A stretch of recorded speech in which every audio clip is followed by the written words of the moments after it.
कृष्णम वंदे जगत गुरुम। जय श्री कृष्ण। राधे राधे दोस्तों, आइए जीवन यात्रा के अनमोल रत्न ने आज आपके सामने 11वें अध्याय का महात्म लेकर आए हैं। ये वो जीवन यात्रा के अनमोल रत्न हैं जिन्हें हमने चुन लिए तो हमारे अन्यथा दोबारा मुड़कर हाथ नहीं लगते। मित्रों, समय रहते यदि हम अभ्यास बनाते हैं तो निश्चित रूप से हम अपना ही भला करते हैं, इसमें दो राय नहीं है। जीवन यात्रा का कोई भरोसा नहीं है, कब किसकी जीवन यात्रा किस क्षण थम जाए। तो आइए शुरुआत करते हैं। शुरुआत करने से पहले मैं आप लोगों से निवेदन करता हूँ कि जो लोग चैनल पर पहली बार हैं आवश्यक रूप से सब्सक्राइब करें और वीडियो के अंत तक जाना नहीं भूलें। लेकिन यह विश्वास के साथ कहता हूँ कि अंत तक वही जाएगा जिस पर परम पिता का असीम आशीर्वाद और कृपा होगी, अन्यथा नहीं जा पाएगा। तो आइए शुरुआत करते हैं। श्री महादेव जी कहते हैं, प्रिय, गीता के वर्णन के संबंध रखने वाली एवं विश्व रूप अध्याय के पावन महात्म को श्रवण करो। विशाल नेत्रों वाली पार्वती, इस अध्याय के महात्म का पूरा वर्णन नहीं किया जा सकता। इसके संबंध में सहस्त्रों कथाएं हैं, उनमें से एक यहाँ कही जाती है। प्रणीता नदी के तट पर मेघंकर नाम से विख्यात एक बहुत बड़ा नगर है। उसके 4 दीवारी और द्वार बहुत ऊंचे हैं। वहाँ बड़ी बड़ी विश्रामशालाएं हैं जिनमें सोने के खंभे शोभा दे रहे हैं। उस नगर में श्रीमान, सुखी, शांत, सदाचारी तथा जितेंद्रिय मनुष्यों का निवास है। वहाँ हाथ में शारंग नामक धनुष धारण करने वाले जगदीश्वर भगवान विष्णु विराजमान हैं। वे परम ब्रह्म के साकार स्वरूप हैं, संसार के नेत्रों को जीवन प्रदान करने वाले हैं। उनका गौरवपूर्ण श्री विग्रह भगवती लक्ष्मी के नेत्र कमलों द्वारा पूजित होता है। भगवान की वह झांकी 52 अवतार की है। मेघ के समान उनका श्याम वर्ण तथा कोमल आकृति है। वक्ष स्थल पर श्रीवस्त्र का चिन्ह शोभा पाता है। वे कमल और वनमाला से विभूषित हैं। अनेक प्रकार के आभूषणों से सुशोभित हो भगवान 52 रत्न युक्त समुद्र के सदस्य जान पड़ते हैं। पीताम्बर से उनके श्याम विग्रह की कांति ऐसी प्रतीत होती है मानो चमकती हुई बिजली से घिरा हुआ स्निग्ध मेघ शोभा पा रहा हो। उन भगवान 52 का दर्शन करके जीव जन्म और संसार के बंधन से मुक्त हो जाता है। उस नगर में मेखला नामक महान तीर्थ है जिसमें स्नान करके मनुष्य शाश्वत वैकुंठ धाम को प्राप्त हो जाता है। वहाँ जगत के स्वामी करुणा सागर भगवान नरसिंह का दर्शन करने से मनुष्य 7 जन्मों के किए हुए घोर पापों से छुटकारा पा जाता है। जो मनुष्य मेखला में गणेश जी का दर्शन करता है वह सदा दुस्तर विघ्नों को भी पार हो जाता है। उसी मेघंकर नगर में कोई श्रेष्ठ ब्राह्मण थे जो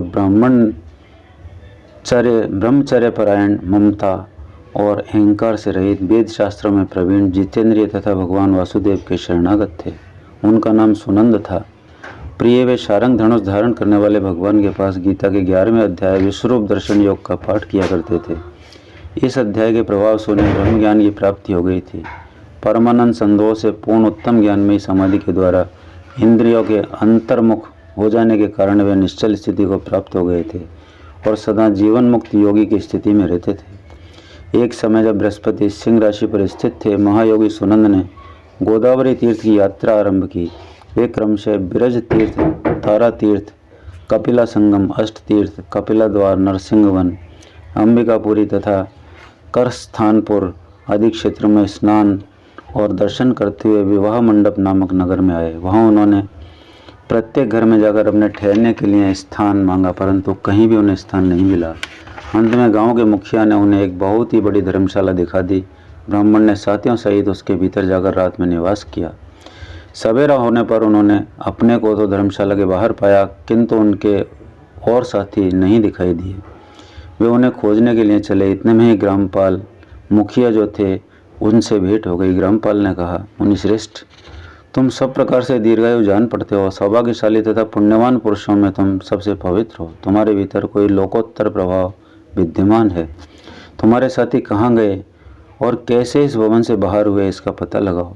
मैं तुम्हारे सामने इतना ही कहता हूँ कि तुम्हारे जैसा तपस्वी मुझे दूसरा कोई नहीं दिखाई देता। विप्रवर, तुम्हें किस महामंत्र का ज्ञान है, किस विद्या का आश्रय लेते हो तथा किस देवता की दया से तुम्हें अलौकिक शक्ति आ गई है। भगवान कृपा करके इस गाँव में रहो, मैं तुम्हारी सब सेवा शुश्रूषा करूँगा। यूँ कहकर ग्रामपाल ने मुनीश्वर सुनंद को अपने गाँव में ठहरा लिया। वह दिन रात बड़ी भक्ति से उनकी सेवा टहल करने लगा। जब 7-8 दिन बीत गए तब एक दिन प्रातःकाल आकर वह बहुत दुखी हो महात्मा के सामने रोने लगा और बोला, हाय, आज रात में राक्षस ने मुझ भाग्यहीन के बेटे को चबा लिया है। मेरा पुत्र बड़ा ही गुणवान और भक्तिमान था। ग्रामपाल के इस प्रकार कहने पर योगी सुनंद ने पूछा, कहाँ है वह राक्षस और किस प्रकार उसने तुम्हारे पुत्र का भक्षण किया? ग्रामपाल बोला, ब्राह्मण, इस नगर में एक बड़ा भयंकर नरभक्षी राक्षस रहता है। वह प्रतिदिन आकर इस नगर के मनुष्यों को खा लिया करता था। तब एक दिन समस्त नगर निवासियों ने मिलकर उससे प्रार्थना की, राक्षस, तुम हम सबकी लोगों की रक्षा करो, हम तुम्हारे लिए भोजन की व्यवस्था किए देते हैं। यूँ मार के जो पथिक रात में आकर नींद लेने लगे उनको खा जाना। इस प्रकार नागरिक मनुष्यों ने गांव के मुखिया द्वारा इस धर्मशाला में भेजे हुए पथिकों को ही राक्षस का आहार निश्चित किया। अपने प्राणों की रक्षा के लिए ही उन्हें ऐसा करना पड़ा। तुम भी अन्य राहगीरों के साथ इस घर में आकर सोए थे, किंतु राक्षस ने उन सबको तो खा लिया, केवल तुम्हें छोड़ दिया। द्विजोत्तम, तुम में ऐसा क्या प्रभाव है, इस बात को तुम ही जानते हो। इस समय मेरे पुत्र का एक मित्र आया था, किंतु मैं उसे पहचान न सका। वह मेरे पुत्र को बहुत ही प्रिय था, किंतु अन्य राहगीरों के साथ उसे भी मैंने उसी धर्मशाला में भेज दिया। मेरे पुत्र ने जब सुना कि मेरा मित्र भी उसमें प्रवेश कर गया है, तब वह उसे वहाँ से ले आने के लिए गया, परंतु राक्षस ने उसे भी खा लिया। आज सवेरे मैंने बहुत दुखी होकर उस पिशाच से पूछा, ओ दुष्टात्मन, तूने रात में मेरे पुत्र को भी खा लिया। तुम्हारे पेट में पड़ा हुआ मेरा पुत्र जिससे जीवित हो सके, ऐसा कोई उपाय यदि हो तो बताओ। राक्षस ने कहा, ग्रामपाल, धर्मशाला के भीतर घुसे हुए तुम्हारे पुत्र के न जानने के कारण मैंने भक्षण किया है। अन्य पथिकों के साथ तुम्हारा पुत्र भी अनजान में ही मेरा ग्रास बन गया है। वह मेरे उदर में जिस प्रकार जीवित और रक्षित रह सकता है, वह उपाय स्वयं विधाता ने ही कर दिया है। जो ब्राह्मण सदा गीता के 11वें अध्याय का पाठ करता हो, उसके प्रभाव से मेरी मुक्ति होगी और मरे हुओं को पुनः जीवन प्राप्त होगा। यहाँ कोई ब्राह्मण रहते हैं जिनको मैंने एक दिन धर्मशाला से बाहर कर दिया था। वे निरंतर गीता के 11वें अध्याय का जप किया करते हैं। इस अध्याय के मंत्र से 7 बार अभिमंत्रित करके यदि वे मेरे ऊपर जल का छींटा दें तो निस्संदेह मेरा शाप से उद्धार हो जाएगा। इस प्रकार उस राक्षस का संदेश पाकर मैंने तुम्हारे निकट आया हूँ।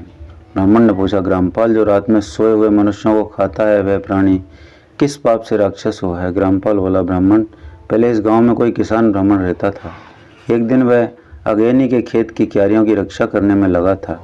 वहाँ से थोड़ी ही दूर पर एक बहुत बड़ा गिद्ध किसी राही को मार कर खा रहा था।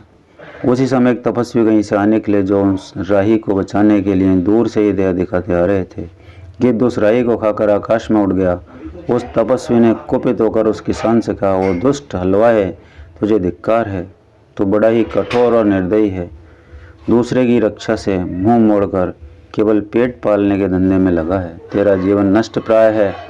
अरे जो चोर, दाढ़ वाले जीव, सर्प, शत्रु, अग्नि, विष, जल, गीध, राक्षस, भूत तथा बेताल आदि के द्वारा घायल हुए मनुष्यों की शक्ति होते हुए भी उपेक्षा करता है, वह उनके वध का फल पाता है। जो शक्तिशाली होकर भी चोर आदि के चंगुल में फंसे हुए ब्राह्मण को छुड़ाने की चेष्टा नहीं करता, वह घोर नरक में पड़ता है और पुनः भेड़ियों की योनि में जन्म लेता है।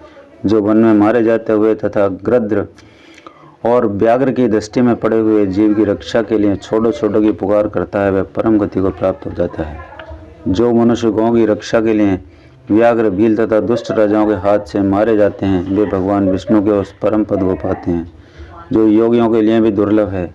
6 अश्वमेघ और 100 वाजपेयी यज्ञ मिलकर शरणागत रक्षा की 16वीं कला के बराबर भी नहीं हो सकते। दीन तथा भयभीत जीव की उपेक्षा करने से पुण्यवान पुरुष भी समय आने पर कुंभीपाक नामक नरक में पकाया जाता है। तूने दुष्ट गिद्ध के द्वारा खाए जाते हुए राही को देखकर उसे बचाने में समर्थ होते हुए भी जो इसकी रक्षा नहीं की, इससे तो निर्दयी जान पड़ता है, तो राक्षस हो जा। हलवाहा बोला, महात्मन, मैं यहाँ उपस्थित अवश्य था, किंतु मेरे नेत्र बहुत देर से खेत की रक्षा में लगे थे, अतः पास होने पर भी गिद्ध के द्वारा मारे जाते हुए इस मनुष्य को मैं नहीं जान सका। अतः मुझे दीन पर आपको अनुग्रह करना चाहिए। तपस्वी ब्राह्मण ने कहा, जो प्रतिदिन गीता के 11वें अध्याय का जप करता है, उस मनुष्य के द्वारा विमंत्रित जल जब तुम्हारे मस्तक पर पड़ेगा, उस समय तुम्हें शाप से छुटकारा मिल जाएगा। यह कहकर तपस्वी ब्राह्मण चले गए और वह हलवाहा राक्षस हो गया। अतः दुष्यश्रेष्ठ, तुम चलो और 11वें अध्याय से तीर्थ के जल को अभिमंत्रित करो, फिर अपने ही हाथ से उस राक्षस के मस्तक पर उसे छिड़क दो। ग्रामपाल की यह सारी प्रार्थना सुनकर ब्राह्मण का हृदय करुणा से भर आया। वे बहुत अच्छा कहकर उसके साथ राक्षस के निकट गए। वे ब्राह्मण योगी थे उन्होंने विश्वरूप दर्शन नामक 11वें अध्याय से जल विमंत्रित करके उस राक्षस के मस्तक पर डाला। गीता के 11वें अध्याय के प्रभाव से वह शाप से मुक्त हो गया। उसने राक्षस देह का परित्याग करके चतुर्भुज रूप धारण कर लिया तथा उसने जिन सहस्त्रों प्रतीकों का भक्षण किया था वे भी शंख चक्र एवं गदा धारण किए चतुर्भुज रूप हो गए। तत्पश्चात वे सभी विमान पर आरूढ़ हुए। इतने में ही ग्रामपाल ने राक्षस से कहा, निशाचर, मेरा पुत्र कौन है, उसे दिखाओ। उसके यूँ कहने पर दिव्य बुद्धि वाले राक्षस ने कहा, ये जो तमाल के समान श्याम 4 भुजाधारी मणिमाणिक के मुकुट से सुशोभित तथा दिव्य मणियों के बने हुए मुकुंडलों से अलंकृत है, हार पहनने के कारण जिनके कंधे मनोहर प्रतीत हो रहे हैं, जो सोने के भुजबंधों से विभूषित कमल के समान नेत्रों वाले स्निग्ध रूप तथा हाथ में कमल लिए हुए हैं और दिव्य विमान पर बैठकर देवत्व को प्राप्त हो चुके हैं, इन्हीं को अपना पुत्र समझो। यह सुनकर ग्रामपाल ने उसी रूप में अपने पुत्र को देखा और उसे अपने घर ले जाना चाहा। यह देखकर उसका पुत्र हंस पड़ा और इस प्रकार कहने लगा। पुत्र बोला, ग्रामपाल, कई बार तुम भी मेरे पुत्र हो चुके हो। पहले मैं तुम्हारा पुत्र था किंतु अब देवता हो गया हूँ। इन ब्राह्मण देवता के प्रसाद से बैकुंठ को जाऊंगा। देखो, यह निशाचर भी चतुर्भुज रूप को प्राप्त हो गया है। 11वें अध्याय के महात्म से यह सब लोगों के साथ श्री विष्णु धाम को जा रहा है। अतः तुम भी इन ब्राह्मण से गीता के 11वें अध्याय का अध्ययन करो और निरंतर उसका जप करते रहो। इसमें संदेह नहीं कि तुम्हारी भी ऐसी ही उत्तम गति होगी। तात मनुष्यों के लिए साधु पुरुषों का संग सर्वथा दुर्लभ है। वह भी इस समय तुम्हें प्राप्त रहते अपना अभिष्ट सिद्ध करो। धन, भोग, दान, यज्ञ, तपस्या और पूर्ण कर्मों से क्या लेना है। विश्वरूप अध्याय के पाठ से ही परम कल्याण की प्राप्ति हो जाती है। पूर्ण आनंद संतोष स्वरूप श्री कृष्ण नामक ब्रह्म के मुख से कुरुक्षेत्र में अपने मित्र अर्जुन के प्रति जो अमृत में उपदेश निकला था, वही श्री विष्णु का परम तात्विक रूप है। तुम उसी का चिंतन करो, वह मोक्ष के लिए प्रसिद्ध रसायन है। संसार वैसे डरे हुए मनुष्यों की आदि व्याधि का विनाशक तथा अनेक जन्म के दुखों का नाश करने वाला है। मैं उसके सिवा दूसरे किसी साधन को ऐसा नहीं देखता, अतः उसी का अभ्यास करो, महादेव जी कहते हैं। यूँ कहकर वह सबके साथ श्री विष्णु के परम धाम को चला गया था। ग्रामपाल ने ब्राह्मण के मुख से उस अध्याय को पढ़ा। फिर वे दोनों ही उसके महात्म से विष्णु धाम को चले गए। पार्वती इस प्रकार तुम्हें 11वें अध्याय की महात्म कथा सुनाई। इसके श्रवण मात्र से महान पातकों का नाश हो जाता है।